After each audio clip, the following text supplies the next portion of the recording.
Dans ma maison, tu n'as le droit ni de te faufiler, ni de te cacher, ni d'avoir des secrets.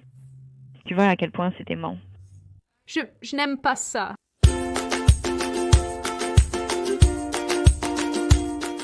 Salut, je m'appelle Sydney Watson. Bienvenue de retour en enfer.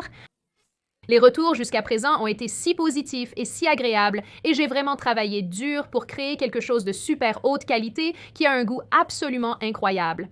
De plus, compte tenu du fait que cette vidéo est à 100% démonétisée, si vous voulez me soutenir et soutenir la chaîne, acheter une boîte de montée est certainement un moyen de le faire, et je prépare toutes vos commandes à la main et les expédie avec amour. Il a aussi un très bon goût et j'y ai mis beaucoup d'efforts et ce n'est pas bizarre et expédié en dropshipping, je vous le promets. Il fut un temps où les chaînes familiales sur YouTube étaient très à la mode. Et beaucoup de ces comptes ont acquis un grand nombre d'abonnés pour des raisons que je ne peux pas vraiment comprendre. Je ne suis probablement pas le public cible. Mais avec le temps, un certain nombre de personnes derrière ces chaînes ont soit été dénoncées par leur public pour avoir maltraité ou blessé leurs enfants, soit ont littéralement été enquêtées et parfois arrêtées par la police pour leur manière d'élever leurs enfants. Et la protagoniste de la vidéo d'aujourd'hui, Ruby Franky, ne fait pas exception. Maintenant, si vous avez suivi les actualités récemment, vous avez probablement entendu ce nom. Et si ce n'est pas le cas, vous avez de la chance pour les prochaines minutes, car je m'apprête à vous en parler en détail. Ruby Franky a lancé une chaîne familiale en 2015 et a attiré beaucoup d'attention au fil des années, principalement pour des raisons négatives cependant. Mais fin 2023, elle et son associé Jody Hildebrandt ont été arrêtés et accusés de maltraitance envers les enfants. En février 2024, le duo a également été reconnu coupable de cette maltraitance envers les enfants et les deux femmes ont été condamnées à jusqu'à 30 ans de prison.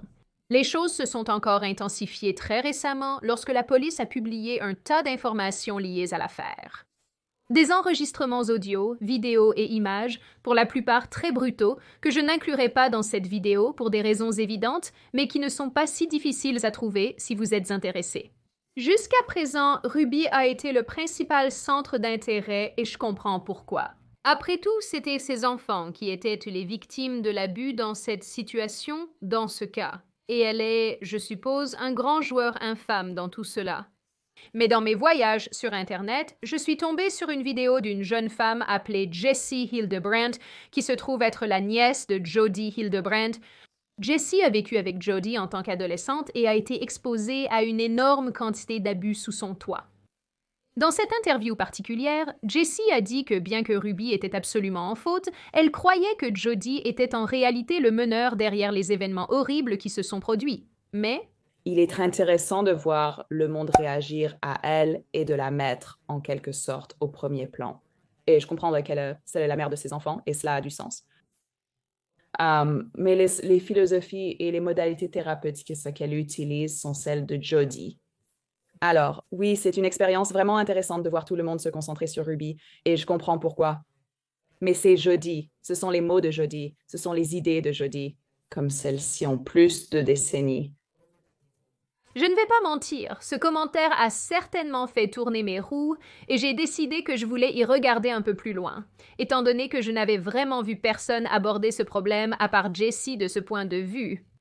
Et juste pour être clair ici, donc il n'y a absolument aucune confusion, Ruby Franky est absolument 100% responsable de ce qui est arrivé à ses enfants. Je ne cherche pas à minimiser ou à dire qu'elle est innocente dans cette affaire, ce n'est clairement pas le cas. Mais parfois, la rencontre de deux personnes incompatibles mène tout droit au désastre. Un peu comme beaucoup d'entre nous se sentent à propos de nos ex. Mais plus j'ai enquêté sur Jody Hildebrandt et ce qu'elle représente, et elle est conseillère, je vous le rappelle, et c'est toute sa renommée dans tout cela, j'ai réalisé que les affirmations de Jessie Hildebrandt sont probablement correctes.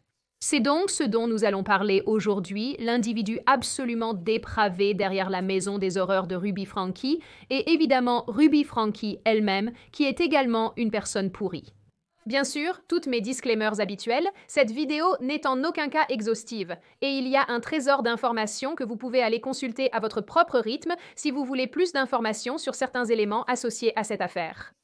Et l'autre chose que je veux noter, c'est que parce que nous parlons de situations plutôt pas correctes concernant les enfants, je ne vais pas entrer dans les détails avec ça. Je ne vais vous montrer aucune photo. Je ne souhaite pas entrer dans les détails, c'est à visée pédagogique. YouTube, ne me sanctionnez pas. Vous voyez où je veux en venir. Fin août 2023, un garçon de 12 ans est sorti par la fenêtre d'une maison à Evans, Utah. Portant un long t-shirt délabré, un short et des chaussures, l'enfant est apparu à la porte d'entrée d'un voisin âgé et a demandé calmement si l'homme pouvait l'emmener au poste de police le plus proche. L'homme était stupéfait et confus. Le garçon avait du ruban adhésif sur les poignets et les chevilles, des blessures sur le corps et était clairement mal nourri. Voyant son état terrible, l'homme a demandé au garçon de 12 ans de s'asseoir avant d'appeler rapidement les forces de l'ordre. Pendant l'appel au 911, l'homme dit clairement à la répartitrice que l'enfant s'était échappé de quelque part, sa voix se brisant alors qu'il décrit la situation du garçon. Je viens d'avoir un garçon de 12 ans qui est arrivé ici à ma porte d'entrée demandant de l'aide. Et il a dit qu'il venait tout juste de chez un voisin et nous savons qu'il y a eu des problèmes chez ce voisin. Il est émacié, il a du ruban autour de ses jambes, il a faim et soif. Ce gamin a évidemment été... Je pense qu'il a été détenu. Il a évidemment été couvert de blessures. D'accord. Envoyons les secouristes par là, d'accord? Avant longtemps, les forces de l'ordre étaient sur les lieux et ont appris que les choses étaient bien pires qu'elles ne l'avaient initialement anticipé. Il s'est avéré que le jeune garçon était l'enfant de la mommy vlogueur, autrefois populaire, Ruby Franke.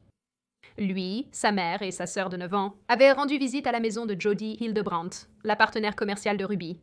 La police est arrivée chez Jody, est entrée dans la maison malgré ses protestations courroucées à l'extérieur. Vous ne pouvez pas entrer chez moi sans mandat. Nous nous expliquerons après, madame. Écoutez, je ne veux pas paraître mal ici, mais je ne sais pas ce qu'il y a dans ce clip qui me donne juste envie de mutiler cette femme. Comme vous avez l'objectif de dire aux policiers de ne pas entrer chez vous sans un mandat de perquisition alors qu'à seulement quelques mètres, il y a une petite personne qui souffre avec la tête rasée. Comme je viens de... Après 7 minutes de recherche à l'intérieur, ils ont trouvé la fillette de 9 ans qui se cachait d'eux, cachée dans un placard qui semble faire office de coffre-fort. L'enfant est restée muette et terrifiée, même lorsque des officiers spécialisés sont arrivés pour l'aider à sortir de la maison. Ruby est arrivée peu après à la résidence. Elle et Jody ont été arrêtés et placés en garde à vue. Cet événement singulier a déclenché une enquête éprouvante et perturbante sur Ruby Franke et la vision du monde, le système de croyance qui a conduit à l'abus de tous ces enfants. Mais aussi souvent que les gens aiment dire et agir comme si Ruby Franke avait agi seule, je pense que la vérité ici est qu'elle agissait sous la direction et peut-être même la supervision de son associée Jody Hildebrandt, une femme très maléfique qui a imposé sa vision du monde tordue à ses patients et à ceux qui l'entourent, mais surtout aux enfants. Ruby Franke a commencé sa chaîne YouTube 8 Passengers en 2015 avec son mari Kevin. Le contenu du conte était assez normal au début. Ruby détaillait sa vie de mère de banlieue de 6 enfants et leurs expériences de vie dans l'Utah. Oui, ils sont mormons. Ils sont tous mormons, établissons-le dès le départ. À son apogée, la chaîne comptait plus de 2 millions d'abonnés et des millions de vues mensuelles. Mais avec le temps, les gens ont commencé à remarquer les manières cruelles et inhabituelles dont Ruby traitait ses enfants. Dans une vidéo de 2020, l'un des fils de Ruby a dit que sa mère lui avait pris sa chambre en punition pour avoir fait une farce à son frère cadet. Le jeune homme admet qu'il a dormi sur un pouf pendant 7 mois pendant que Ruby rit toute seule de la situation. Tu trouves ça drôle? Parce que si tu trouves ça drôle, alors tu... C'était il y a 7 mois, tu as peut-être besoin de plus de temps sans chambre. Dans un autre, Ruby a dit qu'elle avait refusé d'apporter à sa fille de 6 ans de la nourriture à l'école parce que la petite fille avait oublié de préparer son propre déjeuner ce jour-là. Cela arrive assez souvent quand vous élevez des enfants, parce que je sais que son professeur est mal à l'aise avec le fait qu'elle ait faim et qu'elle n'ait pas de déjeuner, et cela soulagerait le malaise si je venais à l'école avec le déjeuner. Mais j'ai répondu et j'ai simplement dit que j'étais responsable de lui préparer ses déjeuners le matin et elle m'a effectivement dit qu'elle avait préparé un déjeuner. Donc la conséquence naturelle est qu'elle va juste devoir avoir faim. Et j'espère que personne ne lui donne à manger et que personne n'intervient et ne lui donne un déjeuner. D'autres vidéos montrent les enfants dormant sur le sol des salles de bain, Ruby riant du fait qu'elle offre rarement des cadeaux de Noël à ses enfants, menaçant de décapiter les jouets des enfants et retenant souvent de la nourriture pour atteindre ses fins. Arrête de pleurer ou tu monteras à l'étage sans petit déjeuner. Mes enfants sont affamés. J'hésite à le dire pour ne pas passer pour une méchante. J'ai dit aux enfants, je ne vais même pas vous laisser prendre le petit déjeuner. Vous allez perdre le privilège de manger le dîner bientôt. De plus en plus de téléspectateurs commençaient à comprendre à quel point le comportement de Ruby devenait alarmant, certains le décrivant même comme sadique et cruel. Oui, privez vos enfants de nourriture jusqu'à ce qu'ils fassent ce que vous voulez. Pas génial. En mai 2020, une pétition Change.org a même été lancée pour signaler Ruby et la faire enquêter par la Cour pénale spéciale. Fait amusant, avant son arrestation, les voisins de Ruby avaient en fait pris les devants et avaient porté plainte concernant le bien-être de ses enfants auprès de la division de l'enfance et de la famille de l'Utah. Mais ce qui ne semble pas être largement connu, c'est qu'à l'été 2020, la maison de Ruby a été visitée par des agents de protection de l'enfance. Lors d'une interview en 2021, Ruby a dit « Je me rappelle très bien ce matin-là ». Ces officiers, 2 dames, ont mentionné plusieurs plaintes concernant la maltraitance et la négligence envers les enfants. Les officiers seraient entrés chez Ruby pour l'observer et inspecter sa maison pendant quelques heures. Ils ont aussi questionné séparément chaque enfant de Frankie. Ruby prétend que lorsqu'elles ont terminé, les 2 femmes lui ont demandé des conseils sur l'éducation des enfants, ce que je doute fort.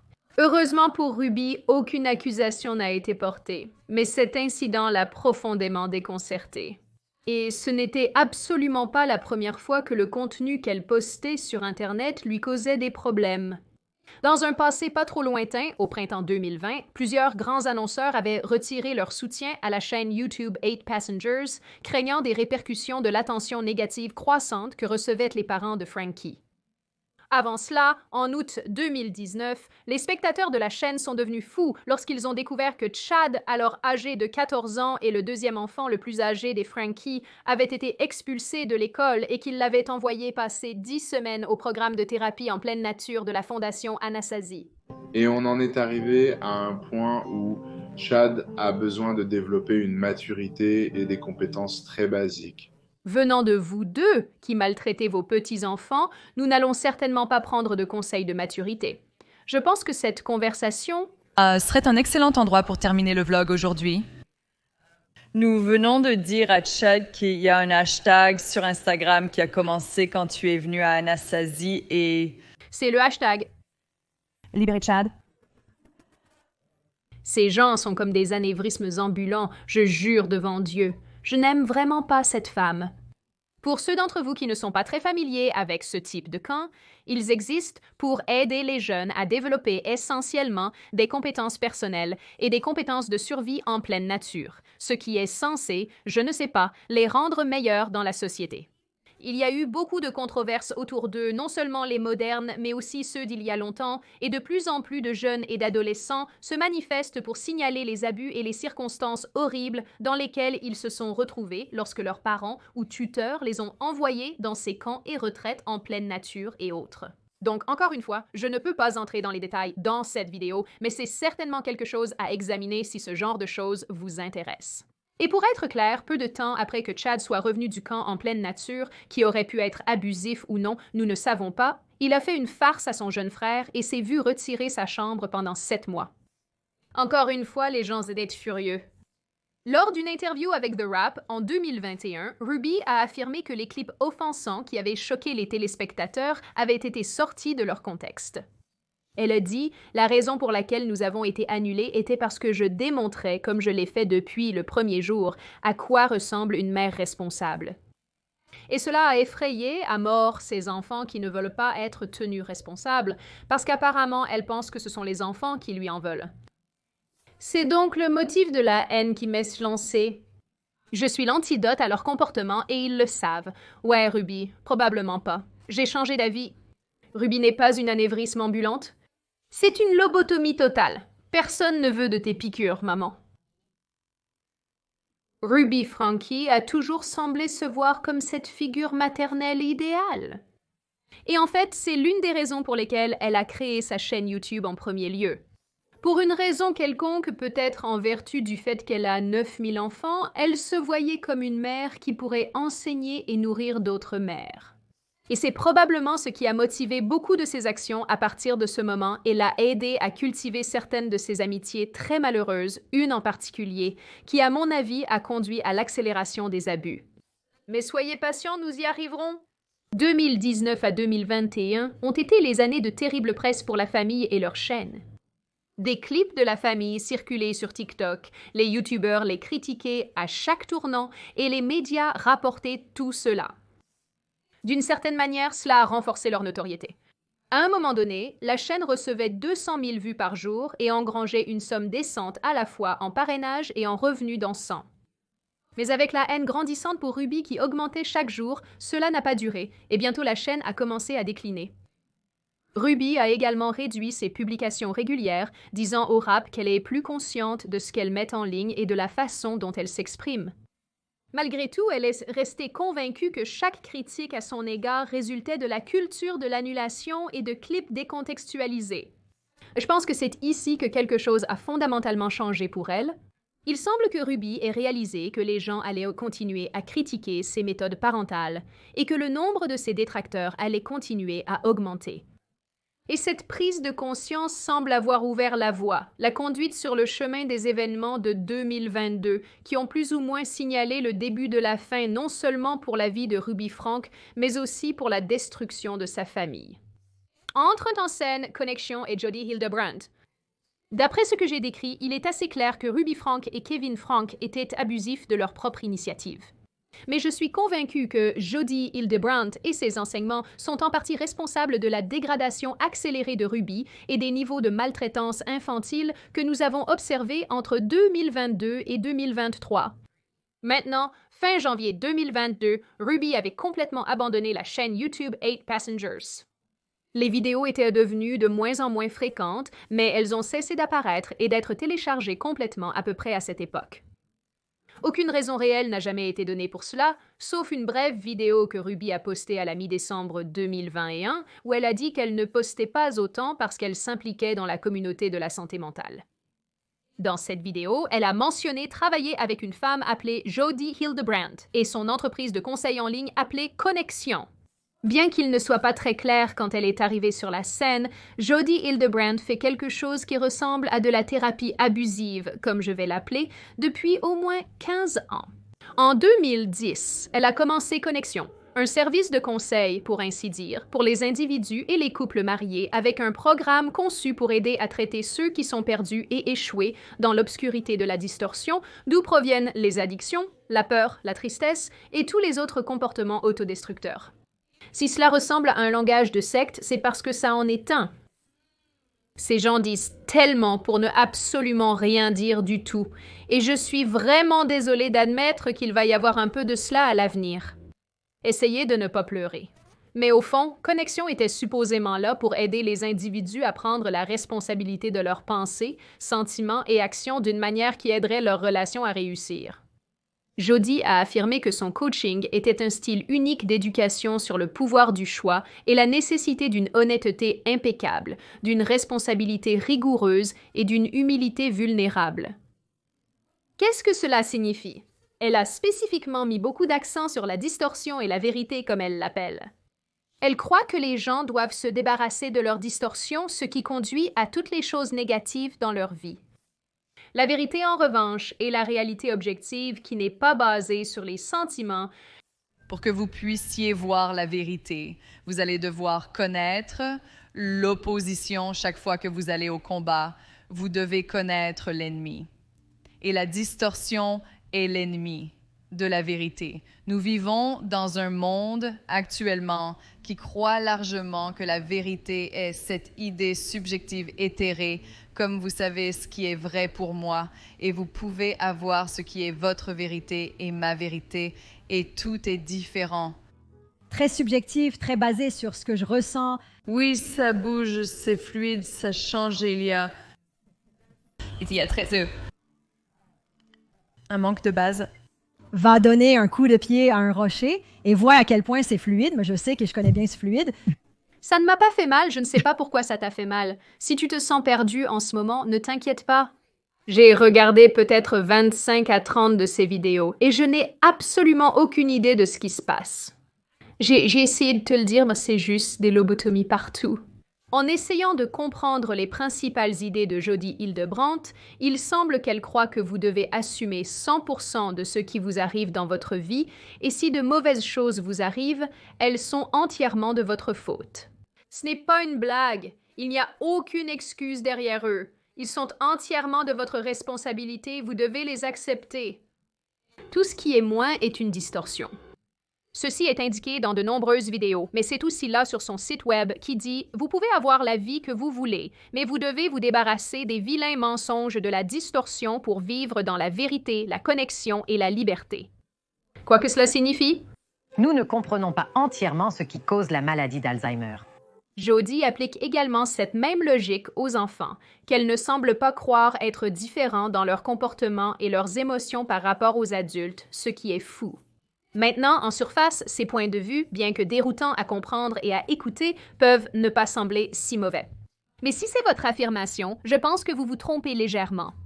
Étant donné que pour Jodi Hildebrandt, ils sous-tendent l'abus catastrophique auquel elle a soumis tant de personnes pendant la majeure partie de 15 ans.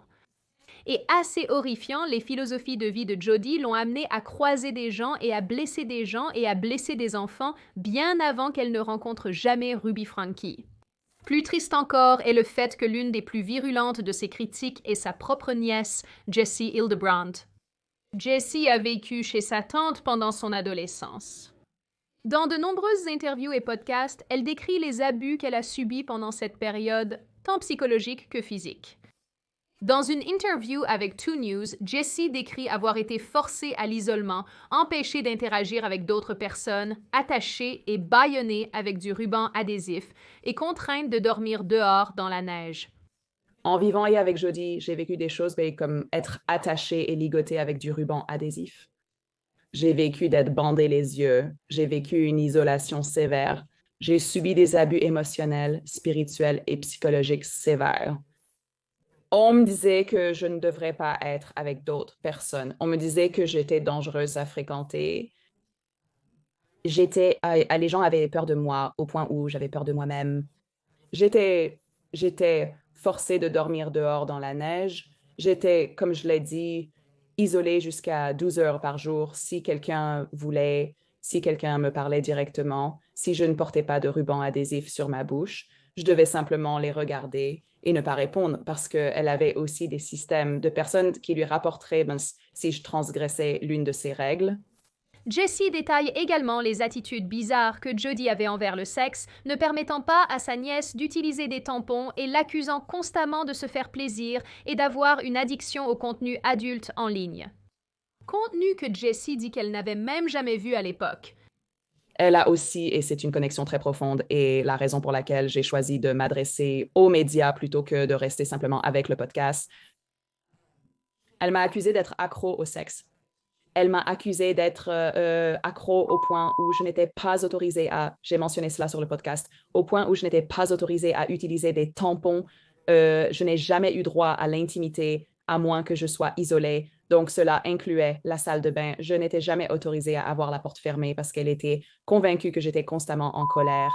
Elle était convaincue que j'étais accro au porno. Je n'avais jamais vu de porno à ce stade de ma vie et je ne savais même pas que les gens avec mon anatomie pouvaient se masturber. Et oui, vous l'avez deviné. Beaucoup de ce que Jessie décrit ici a été vécu non seulement par les enfants Franke, mais aussi par d'autres victimes très malheureuses de Jodi Hildebrandt. Les policiers ont décrit les conditions de vie des enfants Franke comme ressemblant à celles d'un camp de travail. Selon le résumé du cas du comté de Washington, les 2 plus jeunes enfants étaient régulièrement privés de nourriture, d'eau, de lit et de toute forme de divertissement. Ils n'avaient pas le droit d'interagir avec autrui et devaient se cacher lorsque des visiteurs venaient à la maison. Ils étaient donc forcés d'effectuer des tâches physiques, comme porter des boîtes chargées en haut et en bas des escaliers et de faire des squats de ski pendant des heures à la fois. On m'a dit que les gens en Amérique du Nord appellent cela des squats muraux, comme lorsque vous vous asseyez contre le mur sans chaise. Comme ça, tu vois. Ah, c'est inconfortable. Ils ont été forcés de faire du travail manuel à l'extérieur sous une chaleur estivale extrême, sans chaussures, sans chaussettes, ni eau. Et je tiens à vous rappeler que nous parlons ici de l'Utah. Parfois, ils étaient également forcés de rester debout pendant des heures, voire des jours, sur le patio en ciment chaud. Tout cela en plus d'autres abus physiques et émotionnels que les enfants en sont venus à croire qu'ils méritaient. Essayant d'expliquer les punitions cruelles et inhabituelles de Jody, Jessie a déclaré que Jody l'a torturée à l'adolescence pour, je cite, « forcer le péché à sortir », croyant dans une certaine mesure que les enfants sont des réceptacles pour le mal et le diable. Donc, sa justification à la sévérité de ces punitions et à cette maltraitance physique et émotionnelle était « Elle voulait rendre ma vie », et c'est comme sa citation, c'est ce qu'elle me disait tout le temps. Elle voulait rendre ma vie tellement inconfortable que cela forcerait le péché à sortir, que cela me forcerait à avouer. Donc, les choses ont continuellement empiré et sont devenues de plus en plus intenses pour me faire avouer parce qu'elle croyait que si j'avais tout avoué, si tous mes péchés étaient dévoilés et à découvert, je m'améliorerais. Et donc, entendre Ruby dire au monde que son enfant est un accro au sexe, un prédateur et a été accro au point depuis qu'il avait 3 ans, cela résonne exactement les choses qu'elle me disait et disait à tout le monde autour de moi.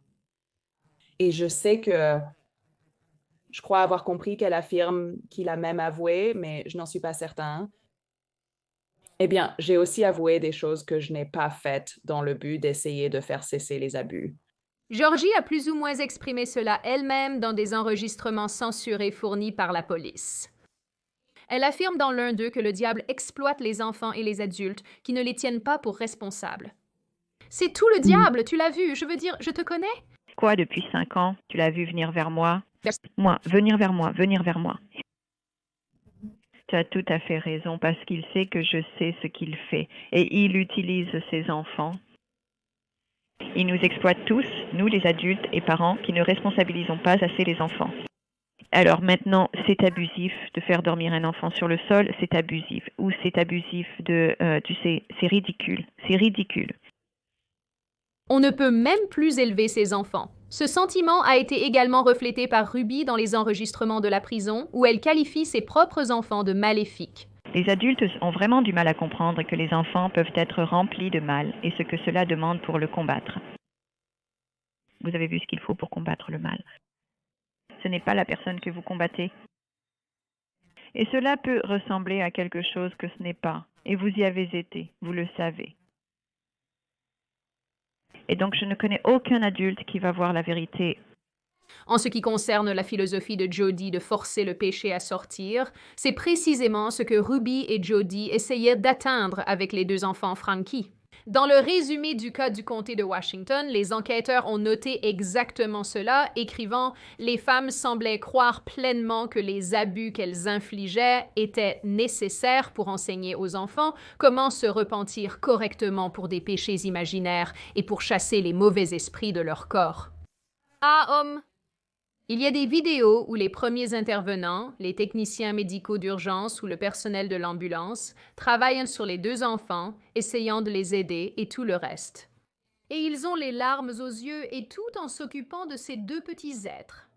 Et je comprends tout à fait, oui, je comprends tout à fait, c'est brutal. Je suis la légèreté car tout devient trop déprimant. Évidemment que tu me quittes. Merci d'avoir été la légèreté pendant un bref, très bref moment avant que nous replongions dans les profondeurs de la tristesse.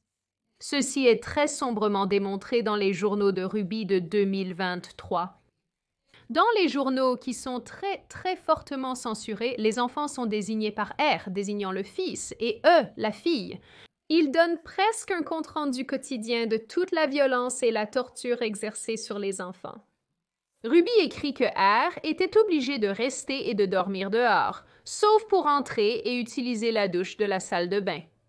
Elle écrit longuement sur la façon dont elle punissait sa fille en lui rasant la tête lorsqu'elle refusait de faire des travaux manuels ou exprimait ses émotions, parce que Dieu nous en préserve, vous exprimez vos émotions. Ruby a écrit à propos du prochain 12e anniversaire de son fils, disant que l'enfant avait fait des choix sataniques. Dans l'entrée suivante, elle qualifie ses enfants de déviants au comportement pécheur, disant qu'elle a dit à son fils qu'il imite un serpent qui rampe et se faufile. L'enfant a répondu en lui disant qu'il préférerait avoir un verre d'eau plutôt que Ruby comme mère. Ruby écrit encore sur le fait qu'elle a forcé son fils à rester au soleil et quand il a refusé, elle a utilisé un pic de cactus sur son cou et son corps. Bien que je ne sache pas vraiment ce qu'est un pic de cactus, je vais supposer que c'est très très désagréable. Dans une autre entrée, elle détaille comment elle retient la nourriture de ses enfants, comment R vole de l'eau du tuyau d'arrosage et décrit comment les enfants sont enchevêtrés avec le diable. Et de manière répugnante, tout cela reflète l'expérience de Jessie, jusqu'au point de vue très spécifique que Jodi Hildebrandt avait et exprimait en relation avec le fait que les enfants sont manipulateurs, maléfiques et honteux. Dans des appels enregistrés depuis leur cellule de prison, les deux femmes vont même jusqu'à minimiser ce qui est arrivé aux enfants. Dans un enregistrement, Jodi a dit que le garçon de 12 ans avait lui-même causé les blessures sur son corps. Dans un autre, Ruby dit à son mari que le séjour de plusieurs jours de son fils à l'hôpital était inutile. On dirait que tu sais. Les photos vont à... te détruire. Et je suis comme, nous n'avons pas fait ça, ces photos, nous ne les avons pas faites. Il l'a fait à lui-même, oui, avons-nous mis ça sur lui et ensuite il s'est coupé lui-même. Oui, mais nous n'avons pas fait ça. Ils seront hospitalisés 3 jours. Tellement bizarre. Ce n'est tout simplement pas nécessaire. J'essaye d'exagérer cela. Juste pour être clair, et comme je l'ai mentionné au début de cette vidéo, je ne peux évidemment pas vous montrer ces images, mais laissez-moi vous dire maintenant, c'est 100% nécessité d'être à l'hôpital. Je ne sais tout simplement pas comment une mère ou simplement comment un soignant en général pourrait regarder les blessures sur ses enfants et être comme non, c'est bien, cela ne nécessite aucune attention supplémentaire, du tout ces gens sont fous. De manière troublante, beaucoup de ce que Ruby faisait à ses enfants reflétait l'enseignement qu'elle avait été parentale au nom de Jodi à travers des connexions. Bien que Connections ne soit pas ouvertement religieux dans sa communication publique, ne mentionnant pas directement Dieu ou le diable, il a des parallèles évidents dans ses discussions sur la vérité et la distorsion. La distorsion doit être exercée d'une personne comme une entité démoniaque. C'est la cause de tous les malheurs et vous empêche de vivre dans la vérité. Et la distorsion consiste effectivement à posséder absolument tout ce qui vous arrive de mauvais, comme par exemple les abus. Quand Jodi punissait les enfants, elle utilisait cette philosophie. Et voyez, Jodi enseignait que toutes les expériences sont neutres, ce qui signifie que rien n'est intrinsèquement bon ou mauvais, et que vous faites des choix conscients pour percevoir ce qui vous arrive comme bon ou mauvais. Cela inclut même les situations traumatisantes et douloureuses. Que les enfants de Ruby ressentent de la peur, de la faim, de l'épuisement et de la douleur étaient simplement eux, je cite, vivant dans la distorsion et choisissant de projeter une émotion négative sur leur situation. Je n'invente pas cela, c'est ce que ces femmes pensent réellement. Ce qui était, soit dit en passant, entièrement la faute des enfants selon l'idéologie de Jodi Hildebrandt. Cela doit sûrement vous paraître fou et... c'est parce que c'est le cas. Mais à la manière d'un vrai culte, je pense que l'une des façons dont Jodi Hildebrandt a réussi à mettre ses petits crochets, ses petites vrilles, ses petites tentacules autour des gens, c'était en les convainquant qu'ils étaient vraiment des êtres humains horribles. Et honnêtement, elle a fait ça souvent. En recherchant Jodi et son système de croyance générale et son conseil, j'ai beaucoup été en contact avec des preuves suggérant que Jodi est convaincante ou était convaincante, principalement ses patients masculins, qu'ils ont une addiction au divertissement pour adultes. Le mot que je ne peux pas dire ici sur YouTube commence par « encore une fois », de manière déprimante, horrifiante. C'est la même chose que ce qu'a vécu Jessie Hildebrandt. Le premier incident que nous connaissons a eu lieu en 2012, lorsque Jodi Hildebrandt a été mise en probation pendant 18 mois et que sa licence de conseillère en santé mentale clinique était en danger. Pendant cette période, elle aurait fait chanter un patient connu uniquement sous le nom de John Doe, qui la voyait depuis plusieurs années pour des conseils conjugaux. Au lieu de fournir une aide significative dans son mariage, John Doe s'est vu dire par Jodi qu'il avait une addiction à la pornographie, ce qu'il a évidemment nié. Lorsque John Doe a exprimé à juste titre son mécontentement et sa colère face aux mensonges de Hildebrandt et à ses actions, elle a discuté de son addiction inventée avec l'Église mormone dans le but de perturber sa vie. Elle a été réprimandée pour avoir rompu la confidentialité avec son patient. Mais en août 2013, sa licence a été rétablie. Plusieurs autres patients masculins ont également pris la parole et ont signalé des rencontres similaires avec Jody Hildebrandt, qui a initialement commencé à les traiter pour d'autres problèmes, mais a inévitablement dit à chacun d'entre eux qu'ils avaient une addiction au divertissement pour adultes et a commencé à les faire honte pour cela. 3 hommes ont déclaré qu'ils étaient allés voir Jody pour des conseils familiaux, mais ont été orientés vers un traitement pour l'addiction au porno et au sexe, même s'ils ne souffraient pas de ces problèmes. Cette vidéo est si difficile à éclaircir comme j'essaie habituellement de le faire dans les vidéos parce qu'il y a tellement d'informations et je sais que c'est dense, mais aussi intérieurement, je suis juste comme non. C'est peut-être le bruit de mon cœur qui grandit de 3 tailles ce jour-là parce que je n'aime pas ça. Quelque chose que j'aimerais mentionner brièvement ici, parce que je pense que cela compte, c'est qu'il semble que la perception très bizarre et tordue de Jody des relations intimes semble avoir déteint sur Ruby. En septembre 2023, lors d'une comparution devant le tribunal, Ruby a fait des accusations vraiment intenses envers ses enfants.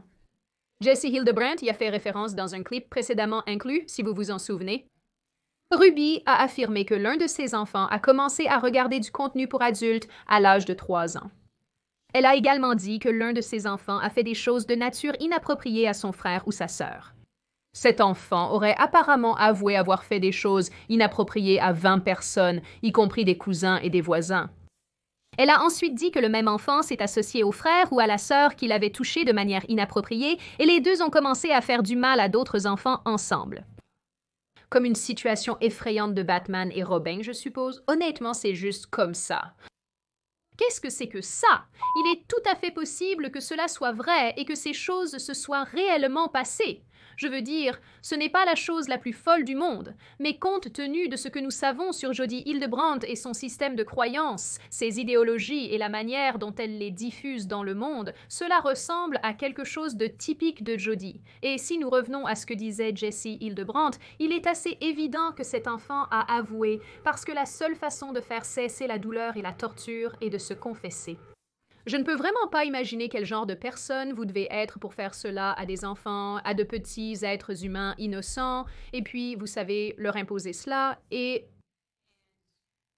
ils doivent vivre avec ça pour toujours. Je n'arrive pas à l'imaginer.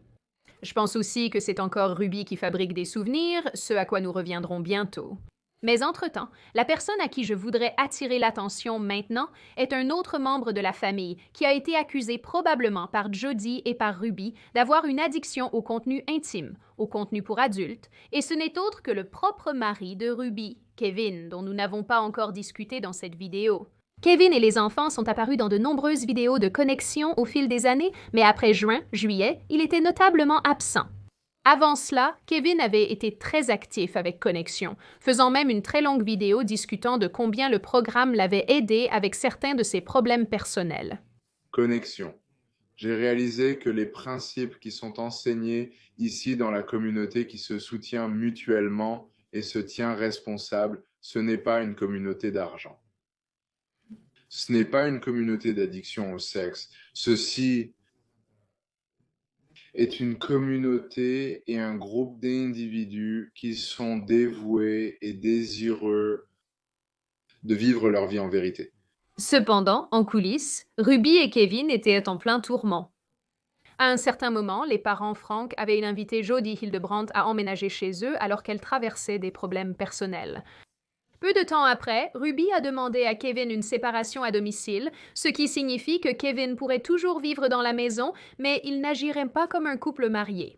Kevin a dit que, soudainement, il y avait des règles sur la façon dont il pouvait se comporter dans sa propre maison, comme partir quand il le voulait, mais avoir besoin de la permission de Ruby pour revenir, ne pas pouvoir aller dans la cuisine pour manger jusqu'à ce que Ruby donne la permission. Et il n'était même pas autorisé à monter à l'étage dans sa propre maison du tout, car c'était l'espace de Jody. Kevin a décrit davantage la séparation à domicile, disant « Je ne peux pas vous décrire quel supplice et enfer c'était de vivre un mois entier. » C'était plus qu'un mois en réalité, en isolement complet, croyant que j'étais comme le mal et manipulateur et menteur et égoïste et que j'avais abandonné ma famille et que j'étais plus intéressée par mon égoïsme que par ma famille. Et quand il parle d'égoïsme, je pense en fait qu'il parle de l'addiction inventée au divertissement pour adultes que Jody lui avait dit qu'il avait, mais nous y reviendrons dans une seconde. En juillet 2022, Kevin et Ruby se sont officiellement séparés. il a révélé avoir quitté la maison à la demande de sa femme, en partie à cause de sa lutte contre une addiction au divertissement pour adultes, tout en précisant que ce départ était consensuel. Au début de la relation de la famille avec Jody, elle avait convaincu Kevin d'assister à ces séances de thérapie de groupe pour hommes où les hommes parlaient de leur lutte contre différentes dépendances. Lors de son entretien avec la police, suite à l'arrestation de Ruby, Kevin a déclaré qu'il y avait environ 10 hommes dans le groupe sur Zoom. Tous traversaient diverses étapes de dépendance au sexe, de dépendance au divertissement pour adultes et de dépendance à la drogue. C'était comme un groupe de 12 étapes pour la thérapie générale de l'addiction. Au cours de cette interview, il a également fait plusieurs commentaires alarmants, comme qu'il n'avait pas vu ses enfants depuis 1 an, que sa femme lui avait demandé de partir et qu'il respectait toujours Jody Hildebrandt et ses relations. Je pense qu'il est important de noter également que Kevin a dit aux officiers qu'il n'avait aucune idée de ce qui arrivait à ses enfants, ce que je considère personnellement comme une énorme échappatoire. Maintenant, je spécule complètement ici, mais je suis d'avis que Jody a convaincu Kevin qu'il avait une addiction au contenu pour adultes et à d'autres choses pas très bien afin de le pousser hors de la maison pour que Jody puisse avoir un meilleur accès à Ruby et à ses enfants. Et pour certains, ce commentaire à lui seul, à juste titre, peut sembler complètement insensé, mais en ce qui concerne la séparation de la famille, orchestrée par Jody, cela a été exprimé par les propres sœurs de Ruby. Dans une vidéo de septembre 2023, Julie, la sœur de Ruby Frankie, a déclaré que tout semblait bien jusqu'à ce que Ruby, Kevin et les enfants commencent à chercher des conseils familiaux auprès de Jody Hildebrandt. Julie dit que la famille élargie se sentait mal à l'aise avec Jody et ses enseignements, mais ne les a pas exprimés. Les sentiments envers Ruby semblaient de toute façon bien. Nous étions une famille typique. Elle recevait une thérapie parce que leur famille en avait besoin, ce que je pense est formidable. Cependant, je pense que vous devez l'obtenir d'une bonne source. Lisez les avis sur Jody Hildebrandt et son site web ou son style de thérapie. Je ne sais pas comment vous voulez l'appeler. Connexion n'était pas une bonne ressource et nous l'avons tous vu. Nous nous sentions tous bizarres à propos de cette dame, Jody. Nous n'étions pas à l'aise avec ça. Ça ne nous plaisait pas. Nous n'aimions pas les enseignements que Ruby apportait aux fonctions familiales et nous étions sur le point de lui dire que si elle venait encore à nos événements familiaux, nous ne voulions pas entendre ce qu'elle apprenait à travers Connexion parce que nous n'aimons pas ça. On ne lui a jamais dit ça, mais on y a pensé. Elle poursuit en disant que, sans crier gare, Ruby a soudainement coupé les ponts avec ses amis et sa famille, sans un seul mot, sauf à sa mère, à qui elle a téléphoné pour l'insulter. Non, littéralement rien. Elle a appelé ma mère et lui a crié dessus au téléphone pendant 45 minutes, l'accusant de choses qui n'étaient pas vraies. C'était presque comme si Ruby inventait des souvenirs de son enfance. Elle essayait de s'accrocher à tout ce qu'elle pouvait et elle exagérait sur tout. Elle a donc commencé tous ses mensonges à cette époque, mentant à tout le monde dans sa vie, se débarrassant de tous ses amis et de sa famille. Le commentaire de Julie sur le fait que Ruby fabrique des souvenirs est vraiment intéressant car sa autre sœur, Bonnie, a également exprimé cela, disant que Ruby accusait leurs parents et ses frères et sœurs de choses dont aucun d'eux ne se souvenait. Bonnie reproche également à Jody le désarroi familial qui a eu lieu par l'intermédiaire de Ruby. Comme les choses se sont déroulées maintenant. Nous pouvons voir que c'est quelque chose que Jody a fait. Elle s'immisce dans la vie des gens et elle sème ses idées ou accusations contre les gens alors que ce n'est tout simplement pas vrai. Et donc nous sommes vraiment arrivés à la conclusion que les choses qu'elle dit sont fausses. Nous ne savons pas. Pourquoi elle dit cela? Nous ne savons pas quel est son objectif final. Au début, je pensais simplement, elle invente des choses pour avoir quelque chose à discuter en thérapie. Lors de la condamnation, la famille de Ruby a clairement fait savoir qu'elle croyait que Jody l'avait lavé le cerveau. Dans une déclaration écrite à la cour, ses parents ont dit « Nous avons remarqué un changement dans la pensée de Ruby l'été de 2020, et à l'automne, elle avait coupé tous les liens avec nous, ses frères et sœurs et ses amis proches. Pendant 3 ans, dans les brèves communications que nous avons eues avec elle, elle nous a accusés soit de choses qui ne se sont jamais produites, soit elle a grossièrement exagéré les événements qui se sont produits. Elle était délirante.